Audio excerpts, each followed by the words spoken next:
জগদ্দল বিধানসভার অন্তর্গত ভাটপাড়া পৌরসভার ৩০ নম্বর ওয়ার্ডের রমরমিয়ে চলছে গাছ কাটা। স্থানীয় কাউন্সিলর সমর পাঠক তিনি বিষয়টি জানার পরে সঙ্গে সঙ্গে জগদ্দল থানায় ফোন করেন এবং তিনি বলেন কোনো অসাধু চক্র এর সাথে যোগাযোগ করে কাজ করছে।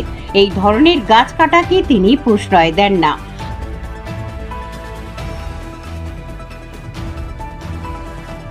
তার বাড়ি হচ্ছে সুজিত সরকারের বাড়ি।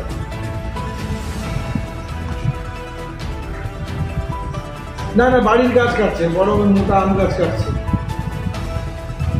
হ্যাঁ, পারমিশন ছাড়া গাছ কাটছে, এগুলো তো বিরাট একটা সমস্যা।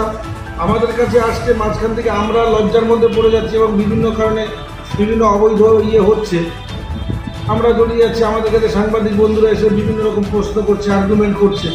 কিন্তু দেখেন না, দেখলে ভালো হয়, কাউকে পাঠালে। সুবল শিকদার নাম করে একজন গাছ কাটে, সুবল শিকদার। দীর্ঘদিন ধরে বারংবার বলা সত্ত্বেও শুনছে না। হ্যাঁ, নমস্কার বড়বাবু। দেখুন, গাছ কাটছে বেশ কয়েকটা লোক অবৈধভাবে, ছোট ছোট চারা গাছ কেটে দিচ্ছে। এমনি এই উষ্ণায়নের মধ্যে সারা বিশ্ব এখন যে উষ্ণায়নের যে পরিস্থিতি এসে দাঁড়িয়েছে, মানুষ জীবজগৎ এখন বেঁচে থাকাই কঠিন। আমরা গাছ হয়তো যা লাগানো হচ্ছে তার থেকে বেশি পরিমাণ গাছ কাটা হচ্ছে। আমি দায়িত্ব পাওয়ার পর থেকেই মোটামুটি সমস্ত মানুষকে সচেতন করে দিয়েছি, ফ্লেক্স লাগিয়ে দিয়েছি, গাছ কাটা যাবে না। এবং যারা কাটে তাদেরকেও বলা হয়েছে যে ওরা প্রশাসনের বন দপ্তরের পারমিশন নিয়ে যেন গাছপালা কাটে। এখন এরা কে কার সঙ্গে চুক্তি করে কার বাড়ির গাছ, রাস্তার পাশের গাছ অনেক সময় করে অবৈধভাবে কেটে নিয়ে যাচ্ছে। এখন এদেরকে একটা যথাযোগ্য শাস্তি পাওয়া উচিত। আমি জগদ্দল থানার বড়বাবুর সঙ্গে কথা বলবো প্রশাসনিকভাবে, প্রশাসনিক স্তরে, যাতে এই কাজগুলো বন্ধ হয় এবং এর জন্য সঠিক যেন পদক্ষেপ নেওয়া হয়।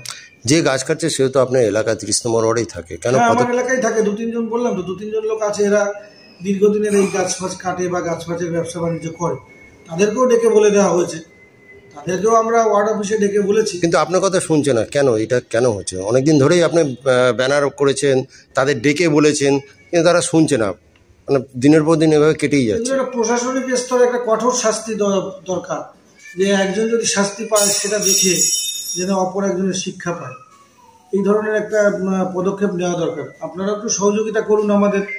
আমি তো প্রতিদিনই ওয়ার্ডের মধ্যে বিভিন্ন পাড়াতে ঘুরি। আজও সকালবেলা ঘুরে এসেছি রামকৃষ্ণপল্লীর এই সাইড দিয়ে, ভোলা ঘোষের বাগানের এখান থেকে ঘুরে তারপর বাড়িতে গেছি, বাড়ি ফিরে এখন ওয়ার্ডে ফিরে যাচ্ছে। লুকিয়ে চুরি এরা কাটছে, এটা একটা অবৈধ ব্যবসা, এরা করে যাচ্ছে এইভাবে। ভাটপাড়া থেকে রাজদীপ নাথের রিপোর্ট, টাইমস প্রতিদিন। This channel does not promote any violent, harmful or illegal activities. All content provided by this channel is meant for an educational purpose only.